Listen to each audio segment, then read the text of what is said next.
우리가 함께 읽었던 사도행전 3장 1절에서 10절에서의 내용은 이제 사도행전이 기록이 되면서 하나님의 성령이 강력하게 임하게 됩니다. 그리고 베드로의 설교를 통해서 3,000명이나 되는 사람들이 예수 믿게 되죠. 놀라운 부흥이었습니다. 그리고 이제 3장으로 넘어오면서는 이제 첫 번째 기적을 소개를 합니다. 이 첫 번째 기적, 10절의 마지막에 나오는 말씀처럼 이 기적 때문에 많은 사람들이 심히 놀랍게 여기며 놀라는 일이 발생이 됩니다. 어떤 일들이 벌어졌을까요? 성전 미문. 성전 미문에서 늘 구걸하며 살았던 이 안진뱅이가 있습니다. 근데 이 안진뱅이가 기도하러 올라가던 베드로와 또 요한과 시선이 마주치게 되었고, 이 베드로에게 있었던 그 하나님의 사랑, 다시 말하면 예수 그리스도에 대한 그 이름의 그 선포를 통해서 이 안진뱅이가 고침을 받게 되죠. 그러니까 앉아서 누군가의 도움을 받아야만 살 수 있었던 이 사람이 발목에 힘을 얹고 관절이 힘이 들어가면서 일어섭니다. 일어서 있는 것만으로도 많은 사람들에게 충격이 됐을 텐데 이 사람이 뛰었다라고 이야기합니다. 그리고 하나님을 찬송했다 보니까 그 성전에 있던 많은 사람들이 말 그대로 쇼킹 상태에 여러분 이르게 됩니다. 놀랬죠? 아주 심히 놀라게 되었다라고 하면서 오늘 성경이 끝나게 됩니다. 그럼 사도행전을 일컬어 우리는 성령행전이라고 이야기합니다. 왜 성령행전이라고 이야기할까요? 성령의 역사가 여러분 매 페이지, 매 장절마다 여러분 임하고 있기 때문입니다. 저는 우리 교회 가운데 하나님의 놀라운 성령의 충만함의 역사가 일어나길 원합니다. 여러분의 개인에게도 하나님의 그 성령의 충만함의 역사가 있기를 간절히 원합니다. 사도행전에 있어서 가장 중요한 말씀 구절이 우리가 잘 알고 있는 사도행전 1장 8절의 말씀입니다. 자, 이 말씀을 한 절 우리 한번 같이 바라보고 스크린 보면서 읽겠습니다. 시작. 오직 성령이 너에게 임하시면 너희가 권능을 받고 예루살렘과 온 유대와 사마리아와 땅끝까지 이르러 내 증인이 되리라 하시니라. 아멘입니다. 아멘이죠. 이 말씀 암송하는 분들도 참 많이 계실 겁니다. 이 말씀에서 정말 중요한 것이 무엇일까요? 다 중요합니다. 그런데 여기 나오는 것처럼 땅끝까지 이르러 내 증인이 되리라. 땅끝까지 이르러 주의 복음을 증거하는 증인이 되라고 이야기합니다. 그래서 사도행전에서 가장 중요한 핵심 구절이 바로 이 1장 8절의 말씀입니다. 그리고 이 말씀대로 예수 그리스도의 이름이 땅끝까지 전해지는 그 루트, 그 통로를 기록한 것이 사실 사도행전이에요. 베드로가 가는 곳곳마다, 그리고 예수 그리스도의 제자들이 가는 곳곳마다 여러분 그 행적들이 기록됩니다. 그리고 사도행전에서 빠뜨릴 수 없었던 바울이라고 하는 한 사람의 이 동선, 주의 복음을 증거하기 위하여 다니는 1차, 2차, 3차 또는 4차의 이 선교 또는 전도 여행을 기록한 것이 사도행전이에요. 그들이 가는 발걸음에 무엇이 있었습니까? 예수 그리스도의 이름, 예수 그리스도의 복음, 여러분 이것이 증거가 됩니다. 그래서 마지막 장 28장에서는 그때 당시에 인식하고 느꼈던 그때 당시에 로마라고 하는 곳에까지 바울이 들어가 여러분 복음을 증거하면서 사도행전이 끝나게 됩니다. 어찌 보면 우리는 21세기를 지금 살아갑니다. 그리고 한 번도 경험해보지 못했던 이 코로나 팬데믹 상황을 정말 하나님의 은혜 가운데 우리는 잘 통과하고 있어요. 이러한 상황 속에서 정말 땅끝이 어딘가 우리 한 번쯤 생각해 봐야 되겠죠? 요즘은 스마트폰 때문에 웬만한 곳에서는 다 말씀 들을 수 있습니다. 성경도 읽을 수 있습니다. 이슬람권에 있어서 지금부터 한 10여 년 전만 해도 그러니까 스마트폰이 나오기 전에는 이맘이라고 하는 종교 지도자들이 가장 겁냈던 것이 성경이었어요. 하지만 요새는 별로 그 성경 무서워하지 않는다고 합니다. 왜냐하면 그거보다 더 무서운 스마트폰이 있기 때문이에요. 아무리 통제하고 아무리 막아도 골방에서 스마트폰을 통하여 예수 그리스도의 복음을 읽고 성경을 묵상하고 성경에 대한 영화를 보면서 많은 무슬림들이 예수님을 만나고 영접하고 있기 때문입니다. 여러분 성경에서 지금 오늘 사도행전에서 가장 중요한 이 사도행전 1장 8절에서는 땅 끝까지 이르러 내 증인이 되는 것이 정말 중요한데요. 그러려면 무엇이 필요하죠? 성령이 필요하다는 겁니다. 그래서 오직 성령이 너희에게 임하시면, 성령이 우리에게 임할 때 여러분 복음을 증거할 수 있습니다. 여러분들 심령 가운데는 이미 나 성령이 임하십니다. 성령님이 내주하고 계십니다. 그러므로 여러분들이 걸어가는 삶의 발걸음 그 위에 예수 그리스도가 함께 더불어 증거가 되어야 되는 거예요. 나의 시선이 예수님을 바라보고 있는데, 내가 지금 예수님을 따라가고 있는데, 여러분 나의 입과 나의 삶에 여러분 이 바운더리 안에서 어떠한 것들이 드러내야 될까요?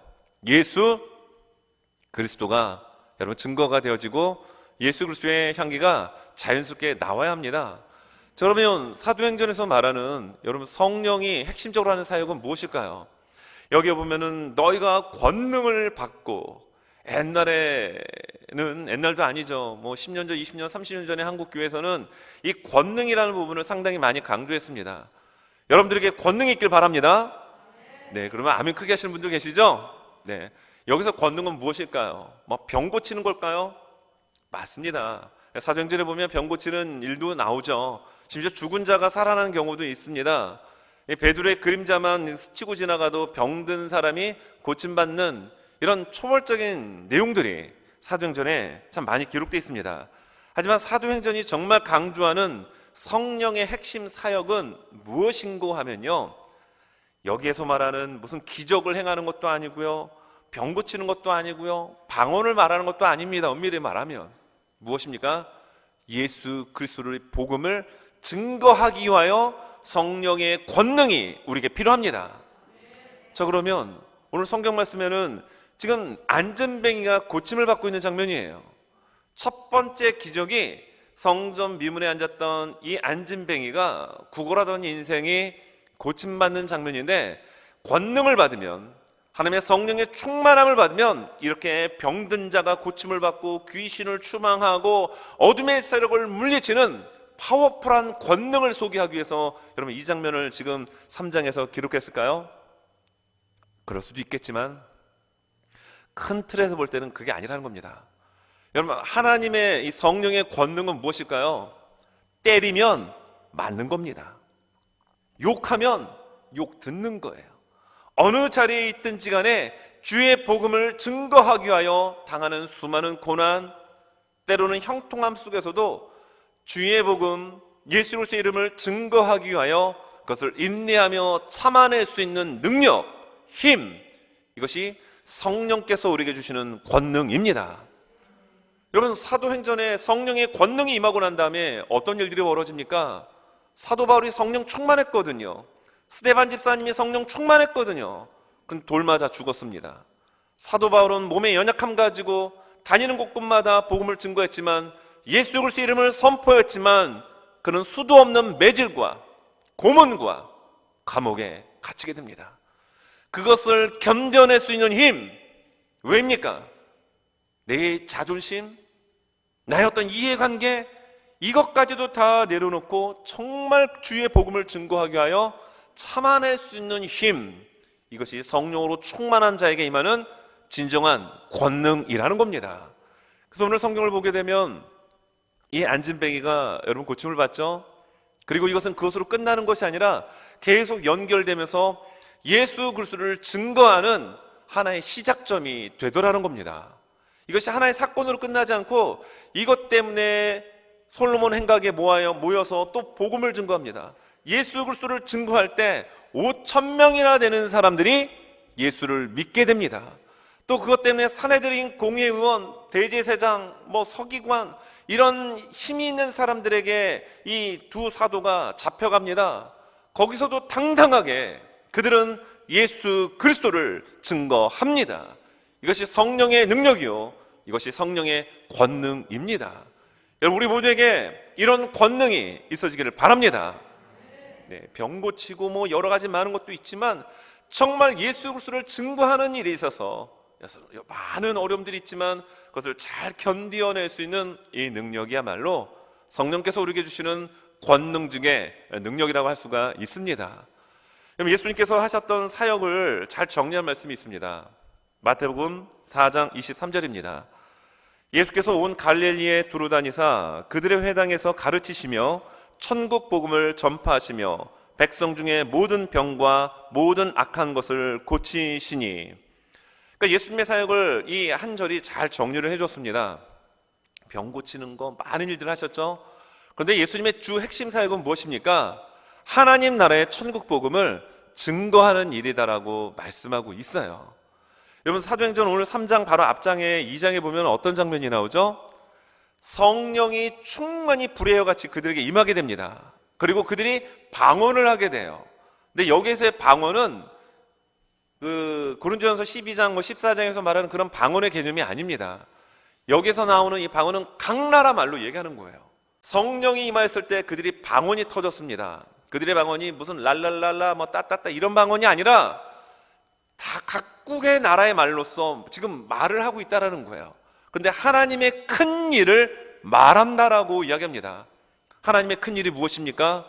예수 그리스도를 이 땅에 보내주시고 십자가에 죽으시고 다시 살아나시고 그리고 부활하셔서 복음을 증거하시고 그리고 하나님 나라에 다시 올라가셔서 성령을 보내주신 하나님의 이 놀라운 역사를 각 나라 말로 방언으로 이야기하였다, 이걸 말하고 있는 겁니다. 방언을 하는 핵심 포인트가 무엇입니까? 하나님의 큰일, 예수 그리스도의 복음 증거에 이 방언이 필요했기 때문에 하나님 주신 거예요. 예수께서 왜 많은 병자들을 고치셨을까요? 오늘 성경 본문에 이 안진뱅이를 왜 베드로와 요한은 예수 그리스도의 이름을 선포하면서 고침받게 하였을까요? 그것이 목적이 아니라 그것을 통하여 예수 그리스도를 여러분 증거하기 위함이었습니다. 예수께서 병든 자들을 고치실 때 무작정 고쳐주시지 않았습니다. 여러분, 교회는 병원이 아니죠. 엄밀히 말하면 영적으로 볼 땐 병원이죠. 다 병들어 있으니까 주의 말씀을 통하여 주의 보혈을 통하여 회복되어지고 고침받아야 되는 환자들입니다. 하지만 어떤 이들은 교회에 병이 있기 때문에 고침받기 위한 목적으로 나오는 분들도 있으세요. 물론 좋습니다. 그러한 동기를 통해서 우리 하나님께서는 그를 고쳐주시고 그리고 그것을 회복시켜 주시는 능력이 하나님이십니다. 근데 중요한 것은요, 병 고치는 것이 목적이 아니라 무엇을 하는 것이 목적이 아니라 이걸 통하여 주의 복음이 예수 그리스도가 전파되어지고 여러분 널리 퍼져나갈 수 있도록 하는 것이 중요하다는 것을 우리가 잊지 말아야 합니다. 여러분, 그러한 관점으로 사실 사도행전을 읽어야 되는데, 오늘은 무엇이 변화되었는가라고 하는 이 제목 아래 두 부류의 변화된 사람을 좀 말씀을 전하고자 합니다. 그것은 먼저 베드로와 요한이 어떻게 변화되었는지를 좀 제가 말씀드리려고 하고요. 또 하나는 오늘 본문의 주인공이죠, 안진뱅이의 변화된 모습을 전하려고 합니다. 먼저 베드로와 요한은 무엇이 변화되었을까요? 여러분, 먼저 그는 기도하는 사람으로 바뀌었습니다. 1절에 보니까 이렇게 나오죠. 제9시 기도 시간에 베드로와 요한이 성전에 올라갈새. 자, 베드로와 요한, 예수님의 제자들 중에서도 아주 중요한 역할을 했던 제자들이었죠. 그런데 이 두 명의 제자들이 지금 성전에 올라가는데 왜 올라갔습니까? 기도하러 올라갔습니다. 제9시 기도 시간에 올라갔다, 이렇게 명확하게 성경에 기록해주고 있습니다. 유대인들은 하루에 3번 기도합니다. 여기에 9시는 오후 3시예요. 네, 오후 3시입니다. 유대인들은 오전 9시 그리고 정오 오후 3시에 이렇게 기도하는 습관이 있어요. 다니엘서 6장 10절에서 다니엘이 포로로 잡혀갔음에도 불구하고 그 나라에서 하나님의 은혜로 여러분 굉장히 중요한 역할들을 하게 되죠. 그런데 그는 신앙의 정체성을 잃지 않았습니다. 하루에 3번씩 예루살렘에 있는 성전을 향하여 창문을 열어놓고 하나님 앞에 그는 기도합니다.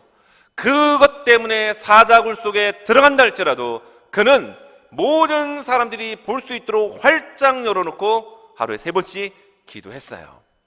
마찬가지로 그것을 이어받아서 유대인들은 하루에 3번씩 기도하는데, 여러분 성경에 베드로와 요한이 기도하러 성전에 올라갔다라는 겁니다. 여러분, 복음서에 나오는 베드로와 요한 또는 예수님의 제자들을 보면 기도하는 장면이 많이 나오던가요? 안 나오죠? 오히려 예수님이 열심히 진짜 기도할 때 그를 같이 기도하는 경우가 별로 없습니다. 예수께서 겟세마네 동산에서 사투를 벌이는 기도를 드립니다. 얼마나 간절한 기도를 드리셨던지 땀방울이 핏방울로 바뀌는 피 속에 있는 혈관이 터질 정도로 간절한 기도를 우리 예수님께서 하나님께 올립니다. 돌 하나 던질 거리에 이 성경에 오늘 나오는 베드로와 요한이 있었거든요. 근데 예수님 돌아와 보니까 그들은 어떻게 합니까? 코를 그렁그렁 골며 졸고 있었습니다. 그랬던 이 제자들이 오늘 어떤 변화를 보여주죠? 성령을 받고 난 이후에 그들은 기도하는 사람으로 바뀌어집니다. 그것도 정해진 시간에 기도하는 사람으로 바뀌어졌다는 겁니다. 여러분, 우리 교회는 새벽 예배가 있습니다. 코로나19 가운데서도 한 번도 빠뜨리지 않고 새벽 예배 드렸습니다. 여러분, 정해진 시간에 기도하는 것은 굉장히 중요합니다. 하나님 기뻐하십니다. 그걸 통하여 하나님께서 은혜를 부어주십니다. 여러분들, 정말 이 새벽 예배 시간 또는 수요 예배 아니면 한 달에 한 번 있는 금요 기도의 시간에 여러분 바쁘시더라도 나오셔서 그 기도를 회복하실 수 있기를 예수님 이름으로 축원합니다. 소리가 작은 걸 보시니 올해는 안 나오시고 내년에 나오시려고 하십니까? 정해진 시간에 여러분 왜 기도가 필요하냐면 우리 인간이라는 존재가 그래요. 환경에 너무 잘 적응을 합니다. 거의 2년 가깝게 지금 코로나 때문에 얼마나 많이 느슨해졌나요? 우리 신앙에 이런 고삐를 바짝 줘야 합니다. 지금은 깨어 기도해야 할 때이기 때문에 그렇습니다. 오늘 이 베드로와 요한은 자기가 기도하고 싶은 마음에 올라간 것이 아니라 물론 그런 마음의 동기도 있었지만 정해진 시간에 기도하러 갔다라는 겁니다. 정해진 기도의 시간, 공예배 시간 가운데 여러분 함께 나와 함께 기도의 불을 지필 수 있는 저와 우리 모두가 되시기를 소망합니다. 또 이들에게 있어서 변화된 모습이 있었는데요, 사람을 보는 눈이 바뀌었습니다. 오늘 성경 말씀 4절입니다. 베드로가 요한과 더불어 주목하여 이르되 우리를 보라 하니. 자, 앉아서 있는 이 앉은뱅이 혼자 못 움직이니까 주변의 사람들이 그를 메워가지고 그 미문 앞에다가 내려놓고 가게 됩니다. 그러니까 사람들이 던져주는 동전 몇 잎에 하루하루를 살아야 되는 사람이었죠. 근데 기도를 하러 올라가던 베드로와 이 요한의 눈에 이 앉은뱅이가 눈에 띄었다라는 겁니다. 자, 그런데 여기 보니까 주목하여 봤다라고 나옵니다. 여기에 이제 주목하여라는 단어가 아테 니조라는 단어를 쓰고 있는데요, 이 뜻은 집중해서 보았다라는 겁니다. 어제도 그 사람은 있었어요. 성경 후반부를 보게 되면 이 사람의 나이가 40세가 좀 넘는 걸로 기록을 합니다. 그러면 유대인의 특성상 12살이 성인식이 됐을 때 30년 넘게 이 사람은 성전 미문에서 항상 똑같은 복장으로 똑같은 시간에 똑같은 멘트로 구걸했던 사람입니다. 그런데요, 오늘 베드로와 요한의 눈에 그 사람이 보였다라는 겁니다.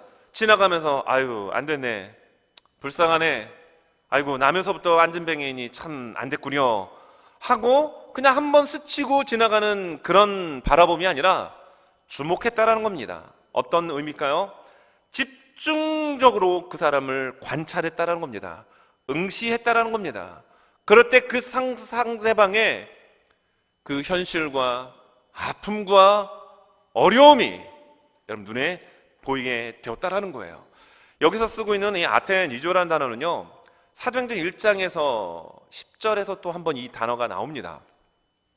예수님께서 오늘 우리가 예배를 시작하면서 말씀을 시작하면서 사도행전 1장 8절을 이제 말씀을 드렸습니다.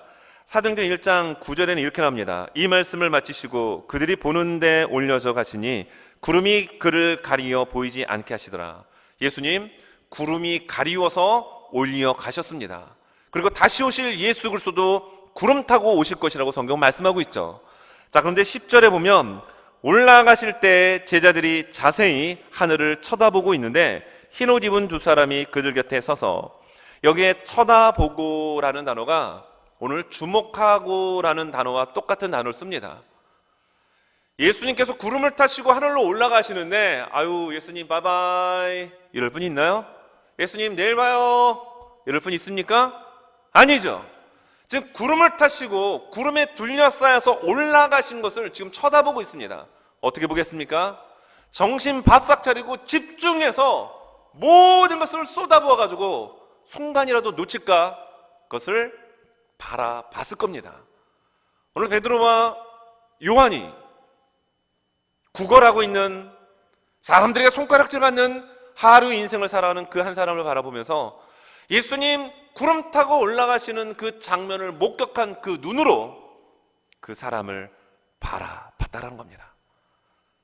아이고 안 됐네 하고 지나치는 것이 아니라 그 상대의, 그 사람의 필요와 니드를 여러분 볼 수 있게 되었다라는 거예요.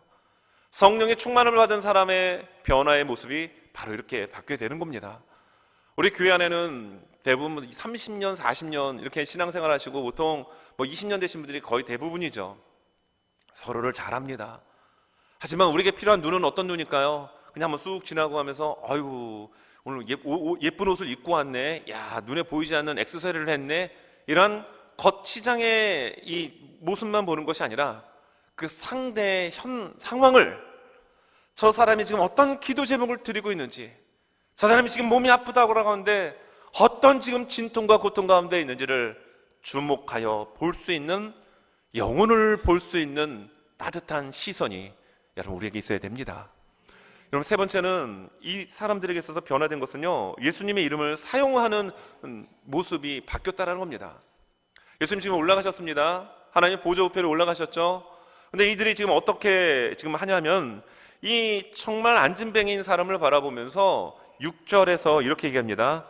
베드로가 이르되, 자 베드로가 그 사람에게 이제 말을 합니다. 말을 겁니다. 근데 이 안진뱅이는 무엇을 지금 요구하고 있을까요? 어떤 기대 심리를 가지고 지금 베드로와 요한을 바라볼까요? 야 나에게 말까지도 거는 거 보니까 오늘 한 건 했다. 그냥 보통 사람들 지나가면서 동전 던져주고 지나가는데 저 사람이 나에게 지금 말을 거는 거 보니까 야 100달러짜리 주고 갈래나 보다. 이런 기대 심리를 가지고 안진뱅이였던 사람은 베드로를 바라봤을 거예요. 근데 베드로가 뭐라고 얘기하죠? 6절에서 말하는 것처럼 은과 금은 내게 없거니와 내게 있는 이것을 내게 주노니 나사렛 예수 그리스도의 이름으로 일어나 걸어라 라고 명령합니다. 베드로, 뭔 돈이 있겠어요? 네가 원하는 거, 네가 나에게 지금 바라고 기대하는 거 있지? 그 돈, 은, 금, 미안하지만 난 너에게 그것을 줄 수 있는 그런 것들이 없다. 하지만 내게 있는 것을 내가 너에게 줄 터인데 그것은 바로 나사렛 예수 그리스도의 이름이다 라고 하며 일어나라 라고 선포합니다. 어떻게 될까요? 성경에서 말씀하는 것처럼 오른손을 잡아 일으켜 세웠더니 한 번도 일어서 보지 못했더니 안진뱅이가 일어서기 시작합니다.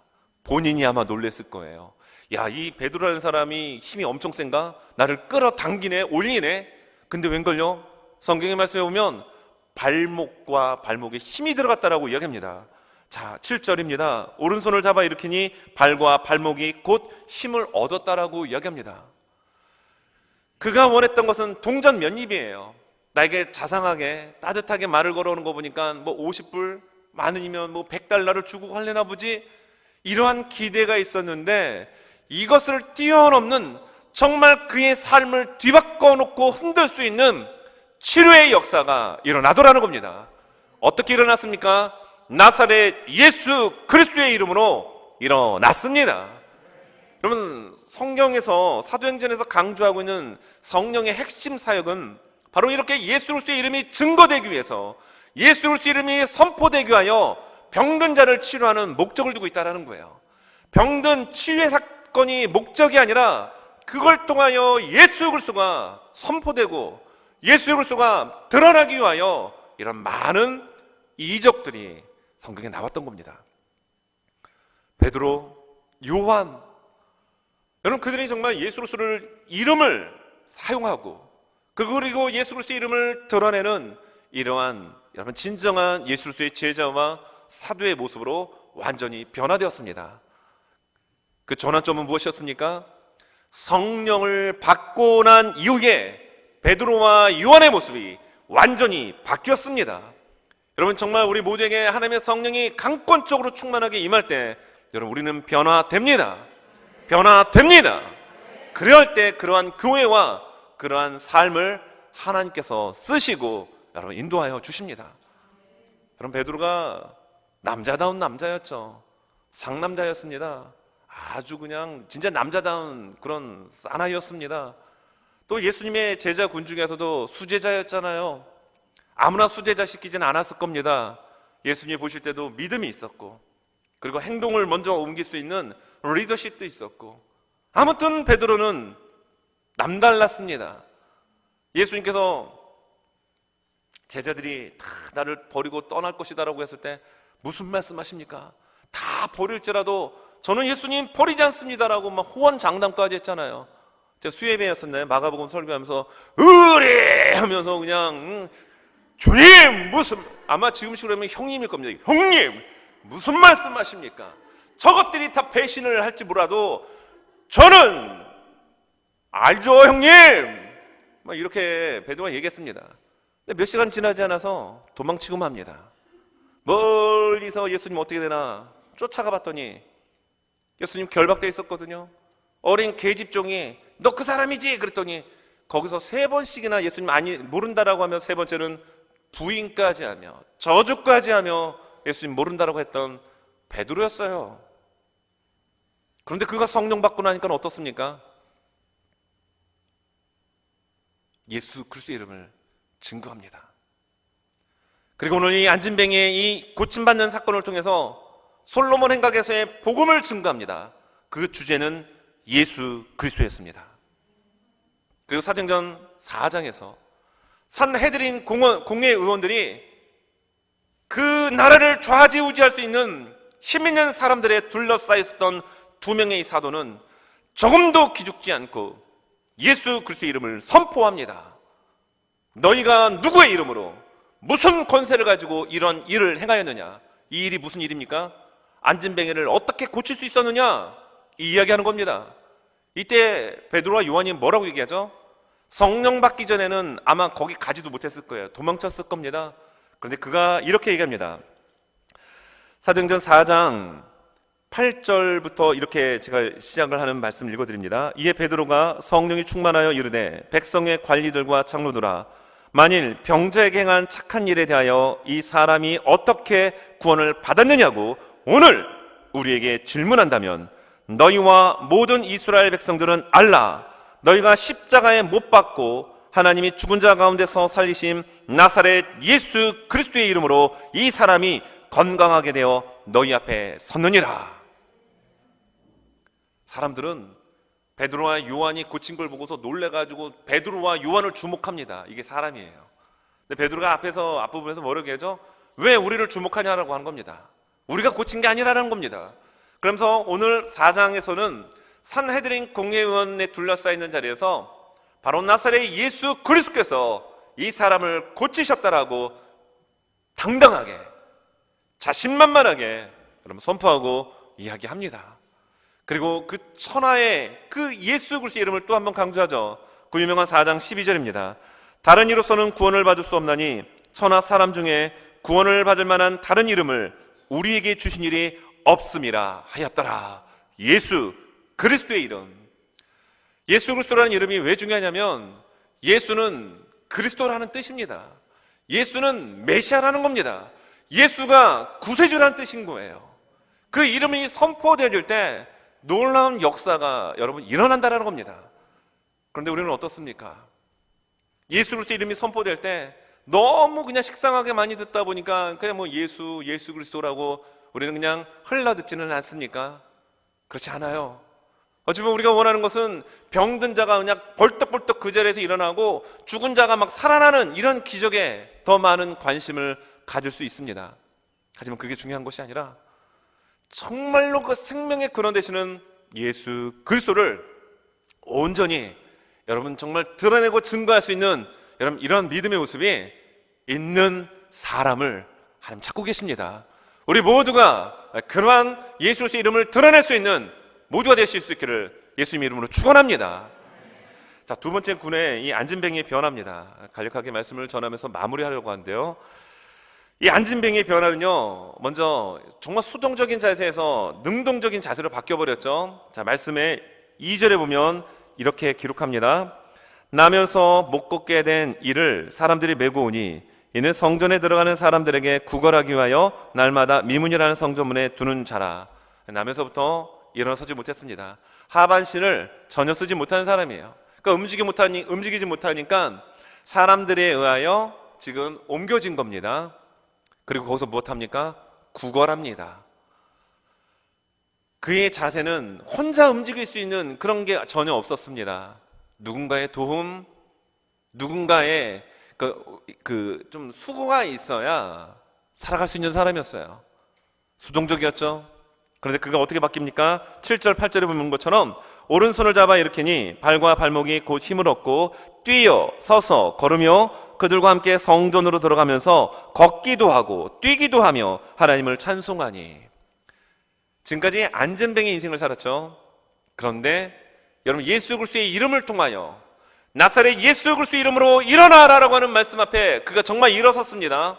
예수님을 경험하고 예수 그리스도의 능력의 이름을 체험한 그가 어떻게 변화됐습니까? 수동적이고 아무것도 못했던 이러한 인생이 적극적으로 능동적으로 활기차게 일하는 움직이는 모습으로 변화되었다라는 거예요. 여러분, 신앙생활 오래 했지만 안진뱅이처럼 누군가가 이렇게 이동시켜줘야만, 누군가가만 좀 끌어줘야만 여러분 신앙생활 하는 분들이 있을 수 있습니다. 그러나 그것은 어찌 보면은 참 영적으로 볼 때 안진뱅이의 모습과 별로 차이가 없어요. 하지만 우리는 정말 예수 그리스도를 믿는다라고 한다면, 우리가 하나님의 자녀의 권세를 누리고 살아간다라고 한다면 우리는 안진뱅이의 그 자리를 박차고 일어나서 능동적으로 정말로 성전에 뛰어가 찬양하고 맡겨진 사명을 감당할 수 있는 그런 우리 모두가 되어야 될 줄 믿습니다. 수동에서 능동으로 바뀌었습니다. 그리고 구걸하는 인생에서 하나님을 찬송하는 인생으로 변화되었습니다. 그리고 중요한 것은 그가 머문 장소의 변화입니다. 미문이었죠. 2절에서 나오는 것처럼 미문입니다. 이 미문은 이방인 뜰과 여인들의 뜰로 연결되는 그 중간의 문입니다. 사람들이 가장 많이 왕래하는 문이에요. 그럼 다른 입장에서 좀 생각을 해보면 이 안진뱅이는 아주 목이 좋은 데서 장사하고 있었던 거죠. 이왕이면 안진뱅이가 이분만 있었던 건 아닐 거 아닙니까? 여러 많은 안진뱅이 몸에 중증 장애를 안고 살아가는 분들이 이 시대도 계셨겠죠. 근데 가장 사람들이 많이 왕래하는 목 좋은 곳에 이 사람은 있었던 거예요. 그러면 뭘 합니까? 구걸하는 인생인데요. 그러면 뭘 합니까? 누군가에 의하여 도움을 받아야만 살아야 되는 인생인걸요.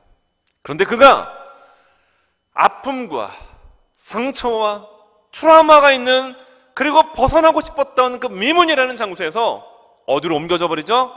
하나님의 성전으로 들어가는 인생으로 변화됐습니다. 자, 성경 말씀 8절입니다. 자, 뛰어서서 걸으며 그들과 함께 어디로 들어갑니까? 성전으로 들어가면서, 성전에 못 들어갔던 인생이에요. 항상 밖에서만 동전 면입해 연명했던 그 인생이 성전 안으로, 그것도 누군가의 도움이 아닌, 누군가에 이끌려서가 아닌 스스로의 힘으로 뛰어들어가 하나님을 찬송하며 찬양하며 여러분 성전에 당당히 입성합니다. 안진뱅이의 변화, 미문이라는 장소에서 하나님의 영광이 있는, 그리고 하나님의 말씀이 선포되어지는 하나님의 성전으로의 이동, 여러분 이것이 우리에게 필요합니다. 왜 필요하냐면, 자, 이 코로나 이 팬데믹은 참 많은 사람들로 하여금 이 주일 성수에 대한 어떤 이 개념을 많이 약화시켰어요. 그리고 예배를 교회에서 모여서 하는 일들에 대한 것이 코로나 전과 후로 나눠보면은 생각이 어떻습니까? 솔직하게 약화된 것이 사실이에요. 이거 우리 회복해야 합니다. 회복해야 돼요. 코로나 팬데믹은 믿음이 있는 자에게는 더욱 그 믿음이 견고하게 설 수 있는 기폭제가 됐을 것입니다. 하지만 믿음이 없는 자에게는 바람에 나는 겨와 같이 믿음 없음을 드러내는 하나의 통로가 될 수 있어요. 여러분, 우리는 하나님 앞에서 오늘 이 안진뱅이가 스스로의 힘으로는 움직일 수도 없는 이러한 믿음이었고 그러한 몸을 가지고 있었지만 오늘 예수 그리스도의 이름의 능력으로 그는 일어섰습니다. 그가 갔던 곳은 어디입니까? 세상이 아니에요. 하나님의 성전으로 뛰어들어가 하나님을 찬양합니다. 하나님의 이름을 높여 드립니다. 미문의 인생을 끝내버리고 하나님의 성전으로 들어가 하나님의 그 놀라운 은혜를 몸소 누리고 체험할 수 있는 이 변화가 안진뱅이에게 여러분 있었다는 겁니다. 우리에게도 여러분 이런 변화가 절실히 필요한 시점입니다. 감사하게도 우리 교회는 그래도 많은 분들이 그 예배 모임 현장을 사모하며 많이들 나오세요. 정말 주님의 은혜죠. 그러나 우리가 하나님 앞에서 말씀 앞에서 나의 믿음이 나의 신앙생활이 코로나 팬데믹 때문에 안진뱅이처럼 나의 신앙이 굳어져 있다고 한다면 예수 그리스도의 이름의 능력으로 여러분 박차고 일어나 뛰어서 하나님께 더 가까이 갈 수 있는 우리 모두가 되실 수 있기를 예수님의 이름으로 축원합니다. 말씀 정리합니다.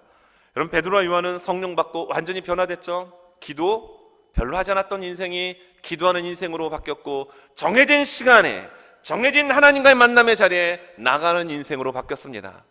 지나가는 한 사람 한 사람을 바라볼 때 그냥 스캔으로 지나가고 그냥 한번 쑥 훑고 지나가는 사람이 아니라 그 사람을 주목하여 볼 수 있는 마음이 따뜻한 사람으로 바뀌게 되었죠. 그리고 그들에게 맡겨진 공의의 사명, 예수 그리스도의 이름을 증거하는 일에 있어서 병든 자를 고쳐가지고 많은 사람들이 환호하던 자리든 그 한 사람을 죽이려고 예수 그리스도를 정말 실제로 죽였던 그 강력한 힘을 갖고 있었던 산헤드린 공회원 앞에 일지라도 그들은 당당히 예수 그리스도의 이름을 증거하는 사람으로 변화되었습니다. 또한 안진뱅이 이 사람은 여러분 너무나도 정말 힘이 없고 소극적인 인생에서 적극적이고도 능동적인 인생으로 변화가 되었죠. 그리고 중요한 것은 구걸하는 인생에서 하나님을 찬송하는 인생으로 변화되었습니다. 그가 머물렀던 자리가 죄악의 자리, 그리고 어둠의 자리, 아픔의 자리, 원망의 자리, 슬픔의 자리, 분노의 자리에서 이제는 하나님의 성전으로 자리를 옮겨가는 이런 모습이 안진뱅이 모습의 변화였습니다. 우리는 정말 하나님의 자녀입니다. 얼마나 하나님 우리를 사랑하는지 모릅니다. 여러분들 한 분 한 분들을 정말 하나님 사랑하십니다. 옆에 분들 한번 바라보세요. 바라보세요. 왜 웃으실까요? 네, 너무 사랑스러워서요. 여러분 한 사람 때문에 예수님 죽으신 거예요. 그 정도로 여러분은 이 세상과 바꿀 수 없는 하나님의 사랑이요 하나님의 사람임을 믿지 마십시오. 우리의 신앙이, 우리의 믿음이 우리가 지금 하나님 앞에서의 안진뱅이처럼 주저앉아 있다고 한다면 이제는 그것을 과감하게 떨치고 내가 고치는 것도 아닙니다. 누가 수술해 주는 것도 아닙니다. 예수 그리스도의 이름으로 일어나라고 하는 선포되는 그 능력의 말씀 앞에서 여러분 신앙의 그 열정을 회복하고 미문이 아닌 성전을 향하여 달려나갈 수 있는 우리 모두가 되실 수 있기를 예수님의 이름으로 축원합니다.